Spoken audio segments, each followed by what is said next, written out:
નર્મદા અને ડાંગ જિલ્લામાં વૃક્ષોના આવરણ ઘટ્યા છે। વન વિભાગની જમીનો ઉદ્યોગો અને ટાઉનશીપ બનાવનારા લોકો છે તેમને ફાળવી દેવામાં આવી છે અને આજના દિવસે મંત્રીઓ છે તે એક વૃક્ષ વાવી રહ્યા છે અને ફોટો સેશન કરાવી રહ્યા છે અને કોંગ્રેસના નેતા ડોક્ટર પાર્થિવરાજ કઠવાળિયાએ વાસ્તવિક આંકડા રજૂ કર્યા છે। તેમણે સરકારની નીતિઓ અને રીતિઓ છે તેના સામે સવાલો ઊભા કર્યા છે।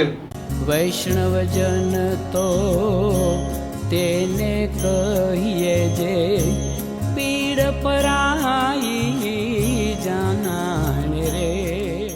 નમસ્કાર, આપ જોઈ રહ્યા છો નવજીવન ન્યૂઝ અને હું છું આપની સાથે તોફિક ગાંચી। આજના દિવસે વિશ્વ પર્યાવરણનો દિવસ છે અને ગુજરાતમાં અલગ અલગ જગ્યાએ કાર્યક્રમો યોજાઈ રહ્યા છે। તેમાં મુખ્યમંત્રી પણ જઈ રહ્યા છે, મંત્રી પણ જઈ રહ્યા છે, એક વૃક્ષ વાવી રહ્યા છે, ફોટા પડાવી રહ્યા છે અને ત્યાર પછી વૃક્ષો રાજ્યના લોકોએ વાવવા જોઈએ તેવો તે મેસેજ આપી રહ્યા છે। પરંતુ કોંગ્રેસના નેતા ડોક્ટર પાર્થિવરાજ કઠવાળિયાએ જે પ્રકારે આંકડા રજૂ કર્યા છે તે ચોંકાવનારા છે અને તેમણે કહ્યું છે કે વીતેલા 25 વર્ષમાં વૃક્ષો છે તેમનું આવરણ ઘટ્યું છે। સાથે વન વિભાગની આ જમીનો છે, આ જમીનો ઉદ્યોગકારો અને ટાઉનશીપ જે લોકો બનાવી રહ્યા છે તેમને ફાળવી દેવામાં આવી છે અને સૌથી વધારે નુકસાનના આંકડા તેમણે નર્મદા અને ડાંગ જિલ્લામાં રજૂ કર્યા છે, જેમાં વૃક્ષોનું આવરણ ઘટ્યું છે।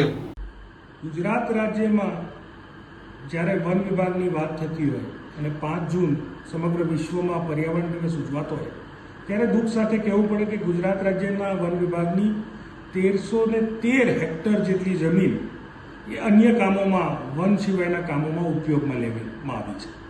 854 હેક્ટર એવી જમીન છે કે જ્યાં રોડ, ટ્રાન્સમિશનો લાઇન નાખવાના લીધે જેને કહી શકાય કે વન વિભાગ પાસેથી એ જમીન લઈ લેવામાં આવી છે। સાથે સાથે ચિંતાનો વિષય એ પણ છે કે વન વિભાગે 421 હેક્ટર જેટલી જમીન ઉદ્યોગ માટે ફાળવી દીધી, પધરાવી દીધી, ટાઉનશીપ માટે પધરાવી દીધી। દુઃખ સાથે કહેવું પડે કે છેલ્લા 25 વર્ષમાં વૃક્ષનું આવરણ સમગ્ર ગુજરાતમાં 100 હેક્ટર જેટલું ઘટ્યું છે। સાથે સાથે આંકડા પર ચોંકાવનારા છે કે સૌથી વધુ જ્યાં જંગલ હતું તેવા નર્મદા અને ડાંગ ત્યાં સૌથી વધુ વૃક્ષનું આવરણ ઘટ્યું છે। વન વિભાગની વાત કરીએ તો વન વિભાગમાં આજે 3490 જેટલી જગ્યાઓ, પોસ્ટો ખાલી પડી છે। એ ક્યારે ભરાશે? ચિંતાના વિષય એટલા માટે છે કે ગુજરાત રાજ્યમાં છેલ્લા 2-3 વર્ષમાં 16,000થી પણ વધારે ફોરેસ્ટ ફાયર જેવી ઘટનાઓ સામે આવી છે। એટલે ચિંતાનો વિષય એટલા માટે છે કે માત્ર પર્યાવરણના દિવસે જ, પર્યાવરણ દિવસને ઉજવવા માટે માત્ર વૃક્ષો ઉગાડવા જોઈએ અને એક નાટક કરી અને જો સરકાર ઢાક પિચોડો કરશે તો નહીં ચાલે। આવનારો સમય ક્લાઇમેટ ચેન્જનો સમય છે, પર્યાવરણ માટે ચિંતાનો સમય છે।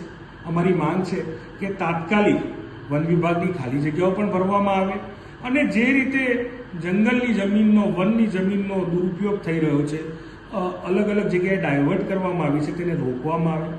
વૃક્ષનું આવરણ, ટ્રી કવર વધારવા માટે પગલાં લેવામાં આવે।